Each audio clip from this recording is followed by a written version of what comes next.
நம்ம உடம்ப கொஞ்சம் கொஞ்சமாக காலி பண்ணுற ஒரு 5 ஹேபிட் சொல்கிறாங்க. முதல் ஹேபிட் பார்த்தீங்கன்னா ஹோல்டிங் யூரின். ஸோ எப்போல்லாம் உங்களுக்கு வந்து ரெஸ்ட் ரூம் போகணும்னு தோணுதோ உடனே நீங்கள் போயிடுங்க. அதை வந்து ஹோல்ட் பண்ணி அடக்கி வைக்கணுன்றதை பண்ணாதீங்க. இரண்டாவது ஹேபிட் பார்த்தீங்கன்னா பெட்ரூம் பக்கத்திலே வந்து ஃபோனை வைக்கிறது. நிறைய பேருக்கு வந்து தலகாணி பக்கத்துலேயே ஃபோனை வச்சு தூங்குற பழக்கம் இருக்கும். ஸோ அது வந்து ரொம்ப ரொம்ப ரொம்ப டேஞ்சர். உங்கள் மூளைக்கும் ரொம்ப ரொம்ப பாதிப்பு. மூணாவது பார்த்தீங்கன்னா லேட்டாக தூங்குறதுங்க. ஆமாம். ஸோ தினமும் பார்த்தீங்கன்னா நீங்கள் 10 மணிக்கெலாம் வந்து படுத்துருங்க. ஸோ ரொம்ப லேட்டாக தூங்குறதுனால நம்மளுக்கு ஸ்ட்ரெஸ்ஸு பில்ட் ஆகி கொஞ்சம் கொஞ்சமாக நம்மளுடைய செல்கள் வந்து இறக்க ஆரம்பிக்குது. நாலாவது பார்த்தீங்கன்னா not having enough water. So நிறைய பேர் தண்ணி குடிக்கிற பழக்கமே இல்லை.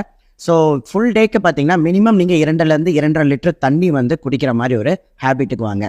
கடைசி ஹேபிட் பார்த்தீங்கன்னா ஹெவி டின்னர். ஸோ நைட்டு வந்து லைட் டின்னராக எடுத்துக்கோங்க. ரொம்ப ஹெவியாக இருந்ததுன்னா தூக்கமும் பாதிப்பாகும், ப்ளஸ் உங்களை ரத்தத்தில் இருக்கிற சர்க்கரை லெவலும் வந்து அதிகமாகும்.